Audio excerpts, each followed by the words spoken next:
Kisah hidup Soekarno, proklamator sekaligus Presiden Indonesia pertama hingga kini masih menyimpan teka-teki. Salah satunya tentang keberadaan harta karun milik Soekarno yang diduga tersimpan di kota ini.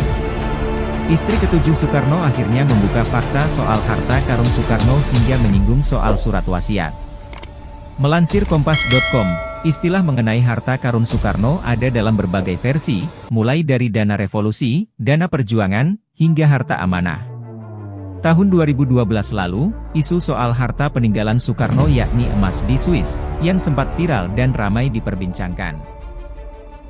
Konon, keberadaan emas ini berawal dari pertemuan Soekarno dengan Presiden Amerika Serikat John F. Kennedy, pada 14 November 1963. Mereka disebut telah membuat The Green Hilton Memorial Agreement yang ditandatangani di Hotel Hilton Geneva, 21 November 1963. Menurut catatan Safari ANS, penulis buku Harta Amanah Soekarno, emas itu disimpan di United Bank of Switzerland, UBS. Dikutip dari artikel Grid ID sebelumnya, fakta mengenai kabar itu pun diungkap oleh istri ketujuh Soekarno, Yurike Sangar. Seperti yang diketahui, Insinyur Soekarno memang memiliki banyak istri. Yurike adalah istri ketujuh atau istri terakhirnya. Ia dinikahi sang proklamator pada 6 Agustus 1964 silam. Keduanya pun menikah di kediaman Yurike. Yurike pun akhirnya buka suara soal kabar surat wasiat itu. Dirinya pun mengungkap apa yang sebenarnya terjadi. Yurike mengatakan bahwa sang suami sempat meminta tolong dirinya untuk meminjam uang sebesar 2 juta rupiah. Padahal, saat itu uang 2 juta rupiah adalah uang dengan nominal yang cukup besar. "Dek, tolonglah sama temannya, bolehkah dipinjamkan uang untuk saya 2 juta rupiah?" ujarnya menirukan perkataan Soekarno saat itu. Yurike pun akhirnya mencari pinjaman uang kepada temannya. Bahkan, saat itu temannya melarangnya untuk mengembalikan uang tersebut. Zaman dulu 2 juta rupiah itu besar. "Teman saya bilang, enggak usah dikembalikan, biar saja," jelasnya. Hal itu membuktikan bahwa Soekarno tidak memiliki banyak uang.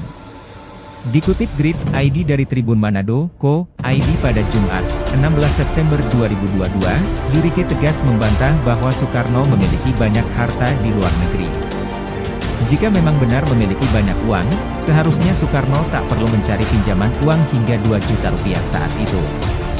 Disitulah bohong, kalau memang Soekarno punya harta karun di Swiss dan Manado banyak, bisa dilihat dari keluarganya lah, ujar Yurike. Yurike juga berpendapat bahwa kabar soal harta karun itu hanyalah akal-akalan sekelompok orang. Padahal, hal itu sebenarnya tak benar sama sekali. Itulah istilah mafia, mereka mengira keluarga Soekarno kaya. Padahal, keluarga bapak itu semuanya sama aja seperti bapak, jelasnya. Yurike mengaku memang pernah menerima surat wasiat yang berisi pesan soal uang di Bank Swiss. Namun, ia terpikir dari mana orang-orang mendapatkan salinan surat wasiat itu. Seharusnya, lanjut Yurike, jika ada salinan surat wasiat tersebut, maka seharusnya ada surat aslinya pula. Tidak make sense dong kalau punya kopi tapi tak tahu aslinya dari mana. Mana itu aslinya, mereka tidak bisa memperlihatkan, sambungnya. Selain itu, Yurike juga berpendapat jika Soekarno benar memiliki harta, maka sang presiden pertama itu akan memberitahunya sebelum meninggal dunia. "Pasti sudah bilang ke saya dong, ini kok tidak, malah ke orang lain yang punya kopi surat itu," lanjutnya.